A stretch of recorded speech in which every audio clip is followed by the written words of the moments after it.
Okay, now we have a special message from a professor at the Department of Philosophy from the University of the Philippines and the CHED Technical Panel Head for Philosophy. We have Professor Dr. Jeanette Yasol Naval. Okay. Thank you. Our distinguished officials and administrators of the LSU, Director Lotus Pastrado, Country Director of the British Council of the Philippines, our colleagues from the British Council, Professor Dr. Hazel Biana, Project Director of Social Development Research Center, Dr. Mark Anthony Dasela, Chair, Department of Philosophy, my distinguished colleagues, our dear early career scholars of philosophy, guests, friends, good rainy morning.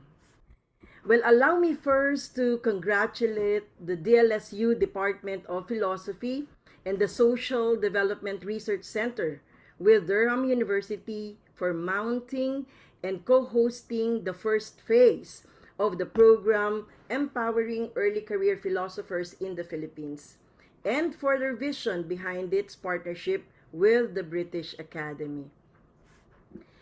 Well, that a local philosophy department and research center should reach across borders to forge this kind of partnership is giving.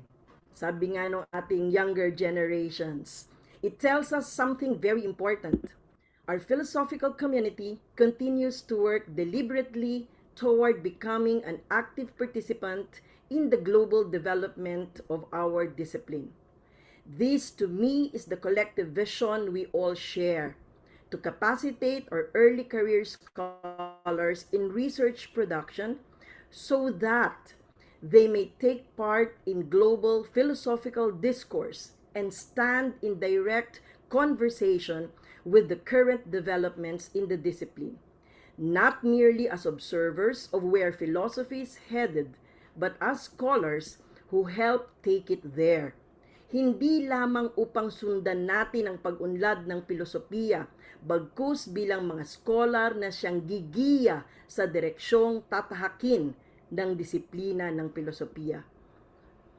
Well, this invitation is a bit nostalgic because I suddenly find myself pulled back to 1987 or around 1988 to a DLSU hall. Well, I can no longer remember when I, as an undergraduate student, was invited with the other philosophy majors of UP to a gathering of students from DLSU, Ateneo, and UST to what we then called the Philosophy Circle.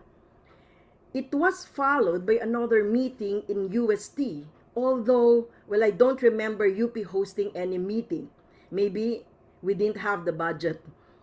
But I still hear that name today, Philosophy Circle, the organization which I am sure some of you here are members or may even be heading it. But I confess I am no longer certain of how the threads connect across the decades. Hindi ko na alam ang ating philosophical kinship, ika nga. But perhaps this uncertainty is itself the point. Ideas outlive the rooms that first held them, and communities of scholars have a way of resurfacing in the person of those who did not know they had inherited them, assuming there was indeed a connection. Well, this time, I was invited again to represent the CHED Technical Panel for Philosophy, a body whose members, I will say lightly and humbly, were rather surprised to be asked to serve, but who have been since doing their best with the tools and the time they have to meet the task honestly. It has not been a quiet season for our discipline. Philosophy and ethics had to argue again and again for their place as core subjects in the strengthened senior high school curriculum and as anchors of the general education program in higher education. The discipline has held its ground thanks and owing to a community of philosophers who refuse to let philosophy be reduced to a line item, who instead made the case patiently and rigorously for why a nation needs citizens who can reason well and judge rightly and ethically, and perhaps who can be critical spectators of the ongoing Senate saga. Well, this is precisely why workshops like this one matter so much. To defend the value of philosophy may not be enough. We must also build the scholarly infrastructure, the scaffolding that lets the discipline keep producing work worth defending. Consider how the philosophical texts of antiquity have endured, not because they were frozen as dogmas, but because each generation of thinkers and scholars, and we did our fair share. We have engaged them, we have contested them, and carried them forward into new intellectual terrains. That, I think, is the real measure of scholarship, whether it can serve its own moment and still speak to those who would come after. Well, this is as true today as it was then. Philosophy is not standing still. Around the world, our colleagues, all of us, are opening new fronts of inquiry. A philosophy of AI, well, a discourse we have long engaged before it became a buzzword, that asks what it means to reason, to know, or to be responsible in an age of algorithms. Resurgent decolonial, post-colonial philosophy that interrogates whose knowledge counts and how epistemic justice is to be won.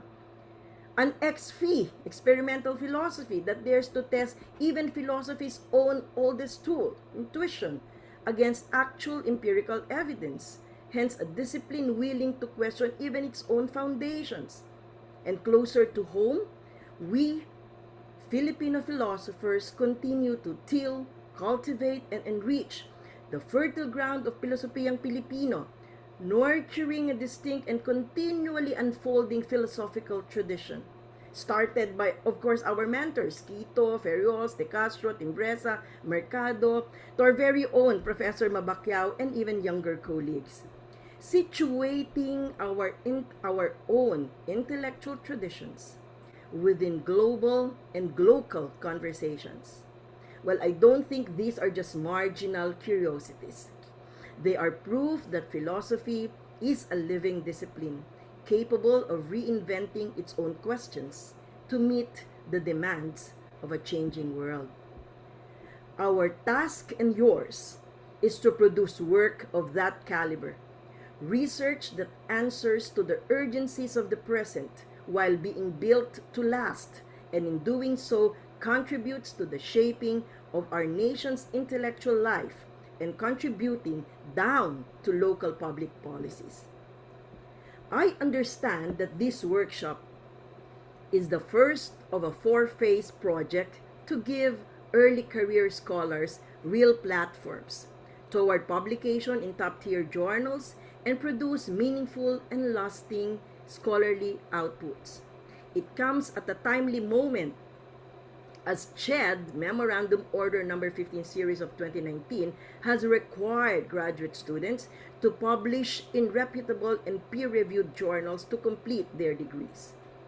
While democratizing access to rigorous research methodologies and publication pathways is no longer a courtesy we extend to our graduate students. It is a necessity that we owe them. To our early career scholars, may this workshop be the first of the many platforms where your ideas find both rigor and welcome. Hindi madaling magsulat at lalong hindi madali ang mag-publish.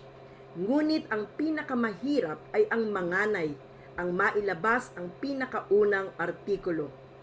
Pero kung kinaya ni Alex Ayala na mag-champion sa Mubadala DC Open dahil sa seryosong training kahit pa umuulan tulad ngayon, sigurado ako na kahit pa Alasabalengka at Pegula o Suwatek ang mag-view ng article ninyo, papasayan kapag seryoso din sa pagsasanay at sa pagsusulat. Magcha-champion din, ika nga.